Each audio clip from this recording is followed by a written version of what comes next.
On est de retour, on est ensemble jusqu'à 19h et on finit la semaine dans quelques minutes avec Max Truman. Beaucoup de dossiers entourant le Canadien de Montréal. Mais avant toute chose, Sophie Mongeon est en studio. Salut Sophie. Salut. Hey, beaucoup de dossiers chauds dans le domaine du droit, le domaine judiciaire. Une histoire qui est comme ça apparue sur mon fil de presse ce matin qui m'a fait sursauter. Un père condamné à verser 10 000 à son ex-conjointe pour avoir monté leur enfant contre elle. Raconte-nous cette histoire-là. Bien, on sait que quand on se sépare, malheureusement, il y a souvent de l'animosité, en tout cas surtout dans les premières années, mais normalement, les gens finissent par mettre de côté leurs différends dans le bien-être des enfants. En tout cas, c'est le principe de base. Est-ce que ça se passe comme ça? Pas vraiment. Donc, effectivement, cet été, en 2025, il y a eu 2 décisions quand même assez fortes qui ont été rendues qu'on parle de l'aliénation parentale et qui peut avoir des conséquences. Donc, en plus du divorce, avec les pensions alimentaires et toutes les autres conséquences, effectivement, quand tu dénigres l'autre parent, bien, ça peut te coûter de l'argent. Donc, une des décisions, là, c'est une décision qui a été rendue en mai 2025 où le père n'accepte pas la séparation et à ce moment-là, il commence à dénigrer clairement la mère aux yeux de l'enfant qui avait 3 ans à l'époque. Aujourd'hui, là, dans la décision, l'enfant a 14-15 ans. Mais ce qui est arrivé, c'est qu'il lui montrait des photos quand il était jeune avec des bleus en disant « c'est ta mère qui te faisait ça ». Il a également dit que c'est ta mère qui a brisé le lien familial. Donc, il disait que tous les mots étaient dus à elle. C'est pas juste du dénigrement, là. Il ment, là, puis... Ah, oui, effectivement. Donc, le fait qu'il a menti, ça équivaut à une faute. C'est ça qui donne ouverture au dommage. Donc, dans ce contexte-ci, ce qui est arrivé, c'est qu'effectivement, elle a quand même poursuivi dans le divorce pour une compensation financière. Et on l'a accordé une somme de 10 000 parce que, justement, les commentaires étaient faux. Donc, c'est 10 000 pour compenser la détresse, la tristesse, l'impossibilité de continuer à veiller sur l'enfant, plus le père doit absolument, à partir de maintenant, impliquer la mère dans les décisions parce qu'il ne l'impliquait pas du tout. Donc, il avait même enlevé l'autorité parentale. On en a déjà parlé de ça. Comment c'est obligé d'être partagé à 2, subvenir aux besoins, prendre des décisions sur l'éducation, sur la santé, etc. Et le jugement est tellement clair qu'on ordonne à plusieurs reprises dans les conclusions de ne pas dénigrer, de parler négativement de la demanderesse ou encore critiquer sa conduite en présence de l'enfant. Et en plus, la juge a autorisé des frais de thérapie mère-fils pour essayer de rétablir les liens et le père doit contribuer au pourcentage de son salaire à ces traitements de psychothérapie-là. Mais ça arrive-tu souvent, des histoires de même? Bien, quand même, dans mon autre décision de juillet 2025 où j'avais fait un TikTok sur ce sujet-là parce qu'effectivement, la dame réclamait 100 000 en dommages-intérêts pour la violence familiale parce que ça aussi, hein, en plus de l'aliénation parentale, si pendant votre couple, vous avez été victime de violence, de part et d'autre, hein, ça existe des 2 côtés, on peut demander un montant supplémentaire au partage du patrimoine familial.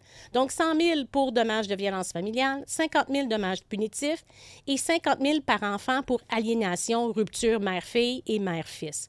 Morale de l'histoire, je le répète souvent, on est au Québec, les jugements ne sont pas hyper généreux, mais elle a quand même eu 10 000 pour la violence familiale, 5 000 comme dommages punitifs et 10 000 pour aliénation pour les 2 enfants. Tu sais, je ne sais pas ce que toi t'en penses, là, mais moi, j'ai l'impression, quand j'entends des histoires de même, je me dis, on est comme des bébés. Tu sais, c'est des bébés ou des enfants. Tu es dans une cour d'école, tu n'es pas capable de régler tes problèmes. Fait que c'est le système de... Écoute, là, c'est des enfantillages, ces affaires-là. Là, un couple qui n'est pas capable de se séparer, comme 2 personnes adultes devraient être capables de se séparer. C'est sûr que là-dedans, il y a plus un gars qui est responsable que la fille, là, mais c'est bébé, là. Bien, absolument. En principe, on devrait s'entendre là-dessus. Et dans les 2 décisions, à la fin, les ordonnances, tu es obligé de démontrer que tu as inscrit l'enfant à l'école.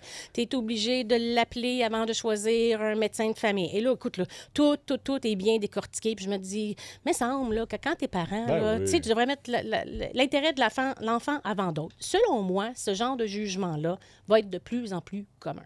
Ah ben oui, c'est sûr, parce que là, en plus, tu as jurisprudence, tu fais juste regarder, tu vas voir un avocat, tu vas voir l'avocat qui a représenté la mère. Hein? Tu connais ça? OK, parfait. Ouais. Tout le monde connaît ça. Hey, du nouveau dans la saga Claude Paquin. Claude Paquin, c'est qui? C'est un homme qui a été acquitté l'an dernier, là, en 2024. 41 ans après une condamnation pour 2 meurtres prémédités, donc des meurtres qu'il n'avait pas commis. Là, il y a du nouveau dans cette histoire-là. Oui, effectivement, Paquin, lui, travaillait pour le cahier de Bernard Provençal pendant un petit bout de temps. En 78, il y a le corps de M. Bourgoin et sa conjointe qui sont retrouvés et il n'y a pas à ce moment-là, le crime n'est pas résolu. En 81, le cahier de Provençal devient délateur et là, il pitch Claude Paquin en dessous de l'autobus et là, lui est condamné pour double meurtre Donc, il est condamné à perpétuité. À travers tout ça, il va faire 18 ans d'emprisonnement clair et 23 ans de libération conditionnelle, mais on dit sous conditions sévères. Là, je ne sais pas c'est quoi les conditions, là, mais bref, il a quand même été 41 ans sans liberté. Finalement, c'est le projet Innocence Québec qui a fait les démarches et qui ont démontré que la police n'avait pas fait tout son travail lorsqu'elle interrogeait le délateur provençal et toutes les autres preuves qui tendaient à discréditer le témoignage de Provençal ont été un peu cachées. Fait que finalement, plusieurs années plus tard... Comme si la police cherchait à confirmer une théorie, là. Oui, absolument. Puis même le délateur, à certains moments donnés, va finir par admettre qu'il a parjuré. Wow. OK? Parce qu'il était en complot avec les policiers de l'SPVM. Bon. Donc, lorsqu'il a été acquitté finalement en mars, le 6 novembre 2024, à ce moment-là, il a déposé une poursuite de 64 millions de dollars. L'autre partie juridique, c'est qu'à ce moment-là, lui, il voulait interroger un des 3 policiers qui restait, qui était vivant, qui avait participé à tout ça, et lui, il était sur son lit de mort. Ah, ouais. Donc, il était en attente. C'est un film, cette histoire-là. Absolument, absolument. Puis c'est pour ça que je trouvais ça tellement intéressant. Donc, à ce moment-là, lui, il avait choisi l'aide médicale à mourir le 11 août, là, qui vient de passer, et finalement, Paquin, avec ses procureurs, avait réussi à forcer un interrogatoire avant décès, mais l'avait limité par visioconférence et limité tout ça à 1 heure. Fait que là, finalement, Paquin et son équipe ont gagné. Donc, ils ont pu interroger le policier avant qu'il en décède. Wow. Ensuite, c'est pas fini. Alors, je sais. Ensuite, ce qui se passe, c'est que là, monsieur, justement, Paquin est poursuivi pour 64 millions. Et à ce moment-là... Là, 64 millions, juste préciser, ça implique quoi? C'est pourquoi 64 millions? C'est vraiment énorme comme somme? Bien, c'est pour des troubles psychologiques, des pertes de revenus et également pour l'incarcération, donc la perte de sa liberté. Donc, ce que le procureur général voulait démontrer en forçant Paquin à passer une expertise médico-légale en personne, c'est qu'il y avait déjà une petite crotte de tannant, une petite graine de criminel avant toutes ces procédures-là, fait que c'est pas toute de leur responsabilité. Et l'équipe de Paquin a fait une injonction en disant non, on ne veut pas absolument qu'il soit expertisé parce que le code de procédure civile dit que l'examen physique ou l'examen mental est une mesure exceptionnelle. Fait que l'équipe a dit, OK, nous autres, on va enlever tout ce qui est réclamation pour troubles psychologiques et perte de revenus et troubles psychologiques et on va s'en tenir uniquement sur le préjudice moral pour l'injustice là, de privation de liberté. Ouais. Donc, ça fait en sorte que le procureur général ne peut pas expertiser Paquin. Fait que ça, c'est un beau gain pour lui.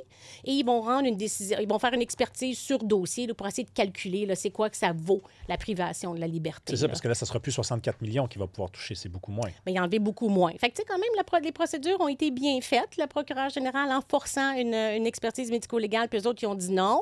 Et là, pour éviter tout ça, ils ont enlevé des demandes. Bien, sûrement, la réclamation est moindre. Mais là, c'est à suivre également. Ben oui. On va attendre une décision sur le montant comme tel. À chaque fois que ça arrive, des histoires de même, il y en avait un, il n'y a pas longtemps, on avait reçu Yves Boisvert pour nous en parler. C'est le cas d'un homme qui, lui aussi, est en prison pour des meurtres qu'il prétend ne pas avoir commis. Puis à chaque fois qu'il a accès à la liberté conditionnelle, il dit non, je peux pas parce qu'il faudrait que je plaide coupable, alors qu'il a plaidé non coupable à l'époque. Tu te mets à la place de ces gens-là qui sont en prison, qui prétendent ne pas avoir commis le meurtre. À ceux qui ne l'ont pas fait, mettons, là, tu passes à côté de la vie. Là. Puis si je ne me trompe pas, la peine de mort au Canada est autorisée jusqu'en 1976. Fait que n'eût été que ça a été aboli, la peine de mort, ce monsieur-là, il aurait peut-être passé. Ben oui, c'est tout à fait. C'est vraiment le cas. Après 41 ans, là, effectivement, avant, il aurait probablement été condamné justement à la peine de mort. En 30 secondes, oui. Sophie, on a le barreau qui craint une érosion de l'état de droit au Québec. Et le barreau se lève aujourd'hui avec tous les débats qui se passent et ont émis en fin d'après-midi un communiqué où ils sont très, très inquiets là, des projets de loi qui sont déposés actuellement par le gouvernement. Donc, d'interdire des organisations de contester des constitutionnalités. On sait qu'est-ce que ça veut dire, ça. Effectivement, le droit d'un citoyen, d'une citoyenne d'organiser sa vie personnelle et professionnelle et également d'entraver un syndicat, d'émettre ses opinions, etc. Fait que là, clairement, il couvre à peu près tous les gros projets de loi qui sont en cours. Puis là, que le barreau, il était silencieux. Et là, enfin, bien, il a dit son opinion. Donc, ça aussi, c'est à suivre. Merci, Sophie Mongeon. Merci. Bonne semaine.